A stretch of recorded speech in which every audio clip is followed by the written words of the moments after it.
Paul Boyton se desplaza como si fuera un superhombre por las aguas gracias al traje de caucho vulcanizado desarrollado por Clark Merriman.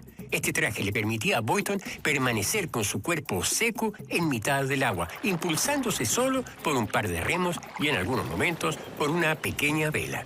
Es un pantalón y una camisa de goma ajustados a la cintura con una serie de bolsas que Paul Boyton podía inflar a voluntad usando unos tubos.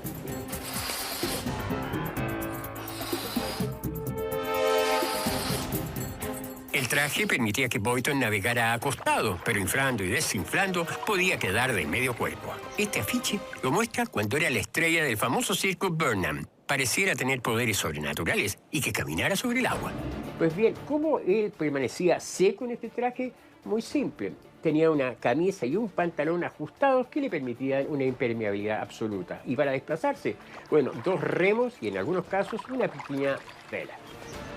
Este traje había convertido a Boyton en una celebridad del mundo de la entretención. Hacía años que venía realizando hazañas con el traje, como cruzar el Canal de la Mancha, el Estrecho de Gibraltar o navegar en ríos famosos como el Danubio, el Tajo, el Rin y el Mississippi. Una de las facetas más impresionantes de Mr. Boyton es su capacidad de andar de un país a otro, de cruzar el Canal de la Mancha de espalda con su traje, de recorrer 640 kilómetros del río Danubio en tan solo 6 días. Llegó a Perú para realizar una de sus hazañas, justo en los momentos en que el ejército chileno estaba empezando a ocupar Lima en la etapa final de la Guerra del Pacífico.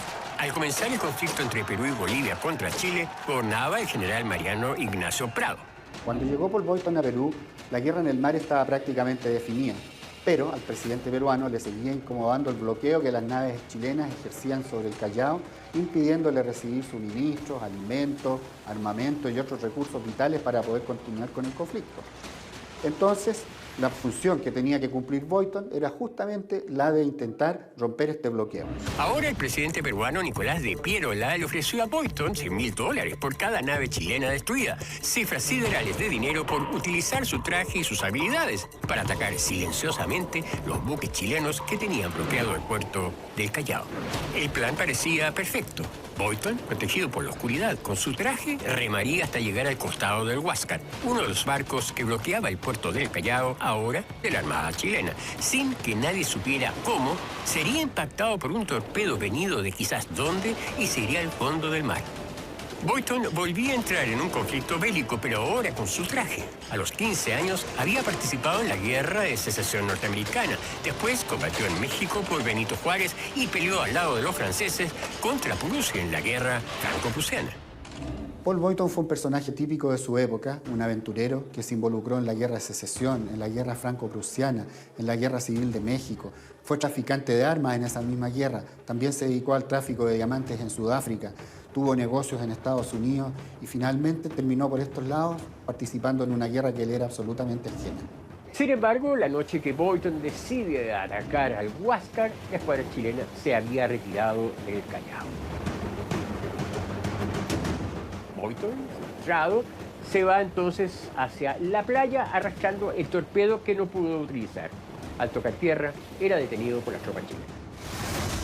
Tomado prisionero por los chilenos en enero de 1881, se le sometió a un juicio de guerra y fue condenado a morir fusilado. Lo normal era que Boyton fuera fusilado inmediatamente, pero tal vez por presiones del gobierno estadounidense, país donde el intrépido hombre rana era una estrella, o por presiones de los masones, logia a la cual pertenecía, la cosa es que Boyton no fue fusilado al instante, sino que estuvo prisionero unos meses y luego escapó, o probablemente lo dejaron escapar. Regresa a Nueva York y él pertenece a una logia Amistad 206. Dicen que fueron los masones los que salvaron a Boyton en Perú. Pero para dar un dato de la época, digamos que Nicolás de Pierola, el presidente, era masón, que el ministro de la Guerra en campaña, Francisco Vergara, también era masón. ¿Tuvo algo que ver esto? No lo sabemos. Cuando regresó a los Estados Unidos en mayo de ese mismo año, Paul Boyton llevaba muchas reliquias incas que vendió en ese país y que le permitieron sobrevivir durante un tiempo. Boyton muere en su casa el 19 de abril de 1924, después de servir de inspiración a Julio Verne para uno de los personajes de la novela Tribulaciones de un chino en China.